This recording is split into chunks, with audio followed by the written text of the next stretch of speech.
नमस्कार बच्चों,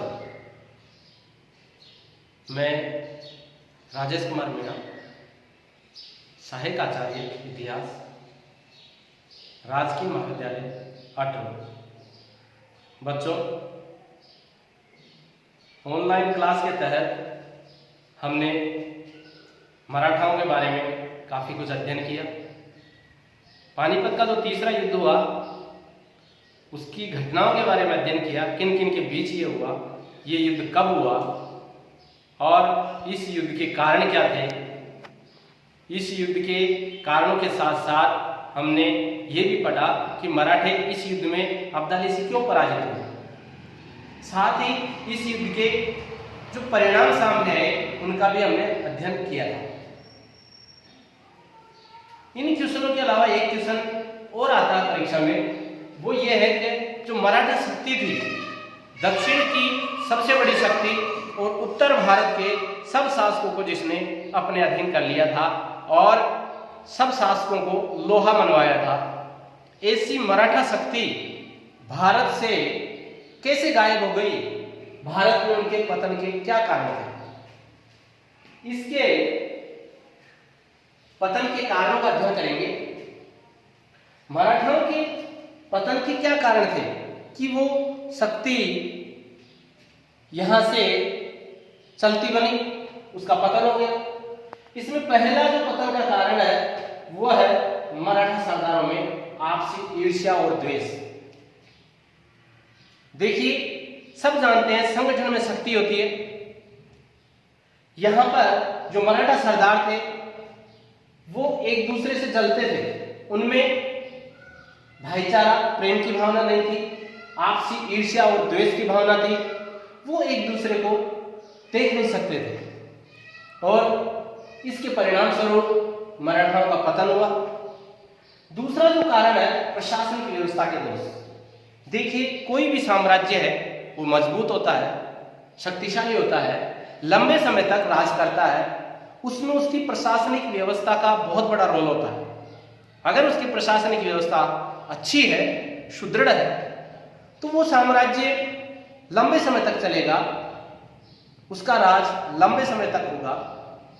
बाकी अगर प्रशासनिक व्यवस्था में दोष है तो उसका जल्दी ही पतन हो जाएगा।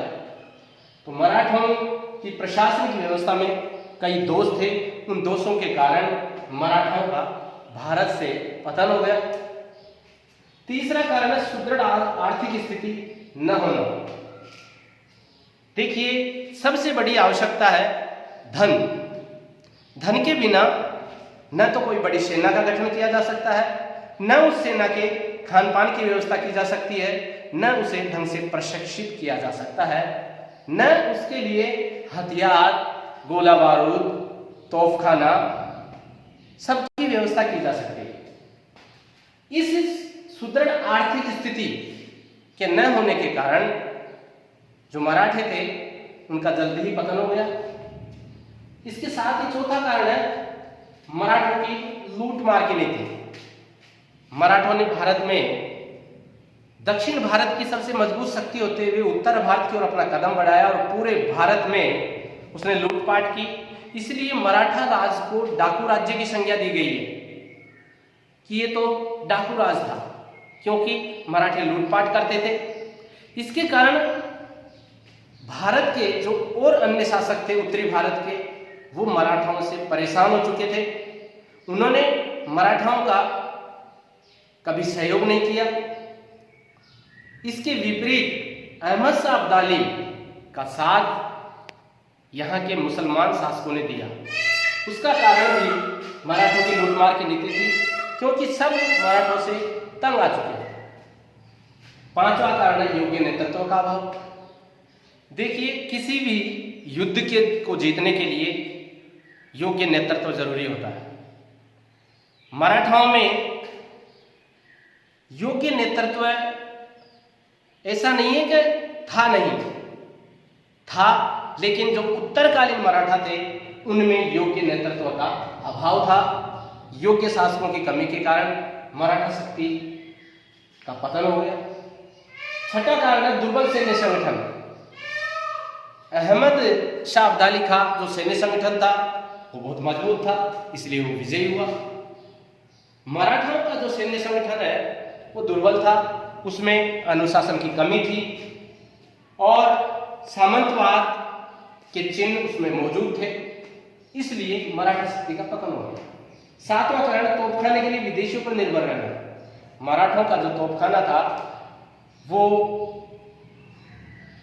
एक विदेशी, इब्राहिम खां गारदी जो था वो विदेशी था, वो मराठों को प्रशिक्षित कर रहा था।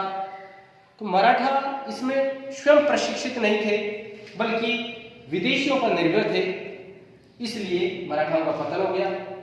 इसके साथ ही मराठाओं में राष्ट्रीय भावना का अभाव था। राष्ट्रीय भावना का अभाव हम साफ साफ देखते हैं कि जो मराठे हैं उनकी नीति थी लूटमार की नीति। इससे साफ जाहिर होता है कि उनमें राष्ट्रीय भावना का अभाव था।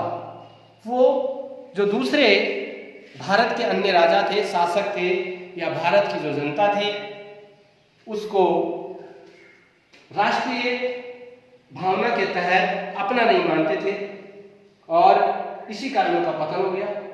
नवा कारण है जातिगत द्वेष। जातिगत द्वेष भी मराठाओं में कूट कूट के भरा हुआ था।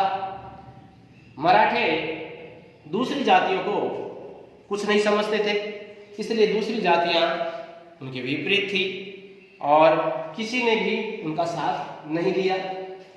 10वां कारण है मुगल सेना में अनुशासन और संगठन का अभाव। मुगल सेना में अनुशासन की कमी और संगठन का अभाव भी उनके पतन का बहुत बड़ा कारण था। 11वां कारण है अंग्रेजों को भौगोलिक ज्ञान। देखिए, मुगलों का पतन होने लगा, उसके बाद में जो मराठे भी बहुत बड़ी शक्ति थी उनका पतन हो गया, अफगानों का पतन हो गया, इन सब का पतन हो गया। लेकिन अंग्रेज थे वो सबसे आगे थे, उनके पास अनुशासित सेना थी, उनके पास धन बल था, उनके पास भुजबल था और साथ ही साथ उनका भौगोलिक ज्ञान बहुत अच्छा था। इस भौगोलिक ज्ञान के कारण वो सबसे आगे बढ़कर निकले और जो साम्राज्य कायम हुआ कंपनी का, उसने बहुत लंबे समय तक भारत में शासन किया। अगला जो पतन का कारण है 12वां, उत्तरकालीन मराठों का नैतिक पतन। जो बाद के जो मराठा सेनापति हुए, शासक हुए, वो चारित्रिक रूप से गिर चुके थे, उनका नैतिक पतन हो चुका था, इसलिए उनका पतन हुआ। 13वां कारण फ्रांसीसी शक्ति का उन्मूलन। एक शक्ति और थी फ्रांसीसी शक्ति। फ्रांसीसी शक्ति नई शक्ति के रूप में भारत में आई थी, लेकिन ये जो फ्रांसीसी शक्ति थी इसका अंग्रेजों से मुकाबला हुआ और इनका उन्मूलन होने से उनके प्रतिद्वंदी रहे अंग्रेज और अंग्रेजों ने सबको पराजित कर दिया, इसलिए मराठे पराजित हो गए। अगला कारण है 14वां, साम्राज्य का विस्तार। मराठों की जो सोच थी, उनकी जो राजनीतिक महत्वाकांक्षा थी बहुत बड़ी थी। वो संतुष्ट नहीं थे कि अपने आप को दक्षिण की शक्ति के रूप में कायम रख सकें। उनकी महत्वाकांक्षा बढ़ती गई और वो उत्तर भारत की ओर गए और उत्तर भारत में जाने के बाद वो वहां की राजनीति में उलझ गए और धीरे धीरे उनका पतन होने लगा। 15वां कारण है केंद्रीय शक्ति का अभाव। मराठाओं का नेतृत्व किसी एक व्यक्ति के हाथ में नहीं था, उसमें कई व्यक्ति थे। आपसी द्वेष की भावना थी, ईर्ष्या की भावना थी, उनमें जातिगत द्वेष था और योग्य नेतृत्व का भी अभाव था, इसलिए केंद्रीय शक्ति का अभाव होने के कारण भी मराठों का पतन हुआ। ये जो प्रश्न है बार बार आता रहता है, इसलिए आप इसका अच्छे से अध्ययन करें जिसका लाभ आप लोगों को मिल सके।